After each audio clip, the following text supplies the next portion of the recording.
अस्सलाम वालेकुम। आज हम स्टार्ट करने लगे हैं क्लैम्पर्स एग्जाम्पल 2.22, ठीक है। एंड एग्जाम्पल 2.3 भी करेंगे, वो भी सेम इसी फिगर को देख के करनी है। जस्ट आइडियल डायोड की बजाय हमने क्या है वहाँ पे सिलिकॉन डायोड यूज़ कर लेना है।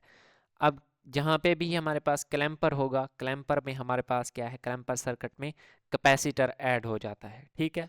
और उसके साथ हमें फ्रीक्वेंसी भी दी जाती है, ठीक है। फ्रीक्वेंसी क्या शो करती है, फ्रीक्वेंसी से हम टाइम पीरियड कैलकुलेट कर लेते हैं और हमें पता चलेगा फ्रीक्वेंसी क्या बताती है कि एक सेकंड में हमारे पास क्या है, कितनी बार वो चार्जिंग और डिस्चार्जिंग होगा, या हमारे पास वो सिग्नल क्या है ऑसिलेट करेगा। अब इस एग्जांपल में क्लैम्पर सर्किट में हमने क्या है वी नॉट फाइंड करना है, ठीक है। अब फ्रीक्वेंसी हमें दी गई है, तो यहाँ से हम टाइम पीरियड कैलकुलेट कर सकते हैं। t is equal to 1/f आ जाएगा, 1/1000 is equal to 1 millisecond आ जाएगा। तो टाइम पीरियड होता है एक कंप्लीट वेव के जब कंप्लीट रेपिटेशन होती है जहाँ से, उसको हम क्या है टाइम पीरियड बोलते हैं। और अगर हम यहाँ से 0 से t1 की बात करें हाफ टाइम पीरियड की, तो वहाँ से उसकी वैल्यू हमारे पास क्या है 0.5 मिली सेकेंड आ जाएगी, ठीक है। इसी तरह t2 से t3 तक भी हमारे पास क्या है 0.5 मिली सेकेंड आ जाएगी, ठीक है। ये मैंने क्यों बताया है इसके लिए, क्योंकि जब हम 0 से t1 की मैं बात करूँगा तो 0.5 मिली सेकेंड का समय इसमें लगेगा, ठीक है। और इसमें हमारे पास क्या है ये पॉजिटिव साइकिल होगा। और नेक्स्ट 0.5 मिली सेकेंड में जो सिग्नल होगा वो हमारे पास क्या है नेगेटिव सिग्नल होगा, नेगेटिव इनपुट उसको कंसीडर करेंगे। अब इस सर्किट पे हमारे पास ये इनपुट क्या इफेक्ट करती है, इस चीज़ को हमने देखना है। सबसे पहले जब हम यहाँ पे पॉजिटिव इनपुट देते हैं, पॉजिटिव इनपुट देते हैं तो पॉजिटिव इनपुट के लिए डायोड क्या है रिवर्स्ड बाइस बन रहा है, डायोड रिवर्स बाइस बन रहा है। देखें यहाँ पे जो रेजिस्टेंस है ये मेरे ख्याल में सिर्फ भटकाने के लिए लगाई गई है, क्योंकि ये बहुत ज़्यादा रेजिस्टेंस है, यहाँ से ये क्या है फ्लो नहीं कर सकता, ठीक है। अब देखें ये क्या है रिवर्स बाइस बन रहा है, हमने डायोड के अक्रॉस आउटपुट फाइंड करनी है, ठीक है।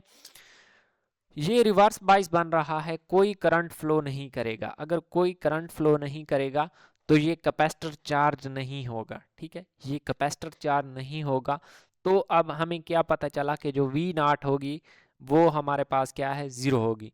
क्यों? क्योंकि जब भी हम इस सर्किट की बात करते हैं रिवर्स बाइस की, तो आइडियल डायोड में ओपन सर्किट के तौर पे ये बिहेव करता है। ओपन सर्किट क्या होता है, जैसा कि यहाँ पे शो किया गया है कि ये देखें इनके दरमियान कोई कनेक्शन ही नहीं है, ठीक है। ये इसमें दरमियान क्या है कोई कनेक्शन नहीं है, यहाँ से करंट फ्लो नहीं कर सकता। तो अब ना कैपेसिटर चार्ज हुआ है और ना इनके दरमियान कोई कनेक्शन है फॉर पॉजिटिव साइकिल। और ये कब से कब हुआ 0 से t1 तक। अब t1 से t2 तक हमारे पास क्या है नेगेटिव साइकिल आ जाएगा। जैसे ही हमारे पास नेगेटिव साइकिल आएगा तो ये डायोड क्या है आइडियल है, तो ये क्या है शॉर्ट सर्किट के तौर पे बिहेव करेगा। ये यहाँ पे हमारे पास क्या है डायरेक्टली आपस में कनेक्ट हो जाएंगे और यहाँ से करंट फ्लो करना स्टार्ट कर देगा। जैसे ही यहाँ से करंट फ्लो करना स्टार्ट करेगा तो कैपेसिटर चार्ज होना स्टार्ट हो जाएगा, ठीक है। अब कैपेसिटर चार्ज होना स्टार्ट हो जाएगा और देखें कैपेसिटर की ये लेग नेगेटिव है और ये पॉजिटिव है। अब हमने ये फाइंड करना है कि कैपेसिटर कितना चार्ज होगा, ठीक है। अब हमने कैपेसिटर की चार्जिंग फाइंड करनी है, तो अब हम यहाँ पे KVL लगा देंगे। यहाँ से लिखेंगे -20 plus VC -5 is equal to 0, ठीक है। हम क्या करेंगे यहाँ पे -VI देखें, यहाँ पे ये देखें अब इनपुट हमारे पास माइनस में है -VI, और ये देखें हम इसका कैपेसिटर का कौन से टर्मिनल पे लीव कर रहे हैं प्लस वाले टर्मिनल से, तो ये प्लस में आएगा VC। और बैटरी के कौन से टर्मिनल पे लीव कर रहे हैं माइनस वाले पे, तो ये माइनस में आएगा, ठीक है। तो ये हमने क्या है KVL अप्लाई कर दिया है नेगेटिव साइकिल के लिए। अब नेगेटिव साइकिल के लिए ये -20 और ये दूसरी साइड पे क्या है पॉजिटिव बन जाएंगे। अब नेगेटिव साइकिल में जैसे ही करंट फ्लो किया है सर्किट में तो VC चार्ज हो गया है, कैपेसिटर चार्ज हो गया है अपनी मैक्सिमम वैल्यू में, जो कि हमारे पास है 25 वोल्ट। और उसके साथ साथ अब हमने दूसरी वी नॉट फाइंड करना है। वी नॉट फाइंड करेंगे। अब देखें ये शॉर्ट सर्किट है, तो इस बैटरी की मदद से हम वी और सीधा यहाँ से डायरेक्ट, क्योंकि इसकी वैल्यू तो यहाँ पे वी डी की तो 0 है, तो V minus V naught is equal to 0 आ जाएगा। और वी इज इक्वल टू क्या है, इस ई की वैल्यू मैंने इसको ई का नेम दिया हुआ है, वी डी तो 0 है, इसको नहीं लिखना वैसे ही, तो V naught is equal to E आ जाएगा, जो कि 5 वोल्ट है यहाँ पे ये वाली बैटरी। ठीक है, तो नेगेटिव साइकिल के केस में हमारे पास आउटपुट 5 वोल्ट आ गई है। अब इसको मैंने इक्वेशन 2 का नेम दिया है और इसको 1 का नेम दिया है। ये इंपॉर्टेंट है, ठीक है, कि ये मैं आपको अभी बताता हूँ। अब देखें दो साइकिल, एक पॉजिटिव साइकिल हमारे पास गुजर गया, ठीक है, आउटपुट 0 रही। नेगेटिव साइकिल गुजरा, आउटपुट 5 वोल्ट हुई, और उसके साथ साथ कैपेसिटर पे चार्ज आ गया 25 वोल्ट का। अब कैपेसिटर चार्ज है, ठीक है, अब कैपेसिटर चार्ज है और अगेन हम क्या है पॉजिटिव साइकिल अप्लाई करेंगे T2 से T3 तक, ठीक है। और इस समय में क्या है, कैपेसिटर चूंकि चार्ज था तो कैपेसिटर ने अगेन क्या होना है, डिस्चार्ज होना है। और ये वाला सर्किट क्या है, डायोड रिवर्स बायस बन जाएगा, तो ये ओपन सर्किट के तौर पे बिहेव करेगा।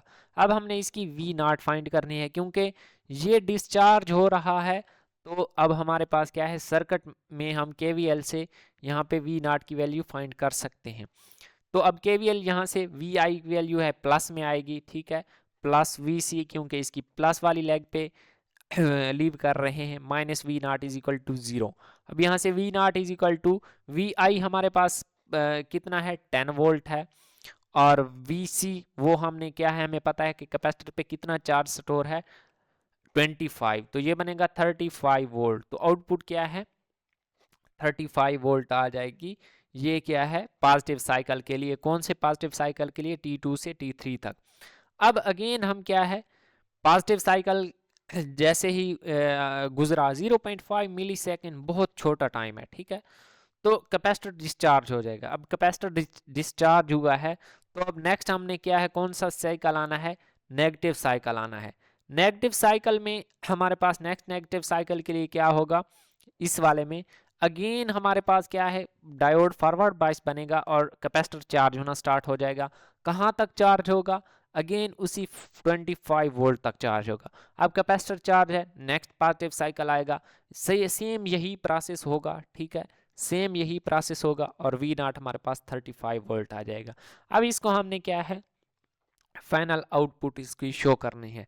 पहले पॉजिटिव साइकिल के लिए इनपुट हमारे पास आउटपुट 0 आई थी, नेगेटिव के लिए 5 वोल्ट, एंड नेक्स्ट पॉजिटिव के लिए क्या है 35 आई थी, नेक्स्ट नेगेटिव के लिए 5 वोल्ट, अब नेक्स्ट पॉजिटिव के लिए 35 वोल्ट, ठीक है। तो इस तरह ये हमारे पास प्रोसेस आगे रिपीट होता रहेगा, ठीक है। अगर यहाँ तक किसी को किसी पॉइंट की समझ नहीं आई तो कमेंट सेक्शन में पूछ सकते हैं। अब देखें जैसे ही हमारे पास अब एग्जांपल है 2.23, अब हमने क्या है सिलिकॉन डायोड क्या है रिप्लेस कर देना है। अब यहाँ पे 0.7 वोल्ट होगा, सिलिकॉन डायोड का क्या है वोल्टेज ड्रॉप। पॉजिटिव साइकिल पहला देंगे तो डायोड रिवर्स बायस है, कोई करंट फ्लो नहीं करेगा, तो वी नॉट तो 0 आएगा। अब नेगेटिव साइकिल के केस में हमने क्या है डायोड क्या है फॉरवर्ड बायस बनेगा, और डायोड पे हमने क्या फाइंड करना है कि कितना चार्ज होता है, वही अगेन इक्वेशन यूज करेंगे, ठीक है। यहाँ पे अगेन मैं लिख लेता हूँ नेगेटिव साइकिल के लिए यहाँ पे माइनस आ जाएगा और यहाँ पे प्लस आ जाएगा, minus V I plus V C, और ये वाली वैल्यू क्या है उसमें से डिडक्ट होगी और ये भी डिडक्ट होगी। तो यहाँ पे ये वैल्यू क्या है, ये कैपेसिटर की वैल्यू माइनस साइड है ये, और ये है पॉजिटिव साइड, और हम लूप इसको इस तरह चला के आ रहे हैं, तो वी डी की वैल्यू प्लस करेंगे, 0.7 को प्लस करेंगे यहाँ पे, ठीक है। तो इस तरह ये वैल्यू आ जाएगी V C is equal to 24.3 volt. अब कैपेसिटर की चार्जिंग प्रीवियस केस में हमारे पास 25 वोल्ट हुई थी, अब सिलिकॉन डायोड के लिए 24.3 वोल्ट हुई है, ठीक है। एंड आउटपुट, अब आउटपुट क्या है, क्योंकि ये हमारे पास फॉरवर्ड बायस जब नेगेटिव साइकिल के लिए बनेगा तो यहाँ से इसको पाथ मिल जाएगा फ्लो करने के लिए, तो 5 माइनस 0.7 4.3 आउटपुट आ जाएगी, ठीक है। अब अगेन हमारे पास पॉजिटिव साइकिल आएगा, पॉजिटिव साइकिल चूंकि अब कैपेसिटर चार्ज है तो हम उसके लिए आउटपुट क्या है फाइंड कर सकते हैं केवीएल की मदद से, जो कि आएगी वी नॉट इजकल टू 10 क्या है वी आई है प्लस 24.3 ये क्या है वी सी की वैल्यू है, जो कि प्रीवियस एग्जांपल में भी यहाँ पे डायरेक्ट हमने क्या है ये देखें ये है 10 plus 24.3 minus V naught is equal to 0 ये केवीएल कहता है, तो केवीएल से यहाँ से वैल्यू ये आ जाएगी 34.3। ठीक है 0.7 क्या है डिक्रीज हुई है वैल्यू, और इसी तरह जैसे आगे नेक्स्ट साइकिल आते जाएंगे तो 0.7 वैल्यू डिक्रीज होती जाएगी। ये देखें अब पहले पॉजिटिव साइकिल के लिए 0 आउटपुट, अब नेक्स्ट के लिए 4.3, अब नेक्स्ट पॉजिटिव के लिए 34.3 वोल्ट, और नेक्स्ट नेगेटिव के लिए इसी तरह ये क्या है जारी रहेगी। अगर यहाँ तक किसी पॉइंट की समझ नहीं आई तो कमेंट सेक्शन में पूछ सकते हैं। मिलते हैं नेक्स्ट वीडियो में। अल्लाह हाफिज़।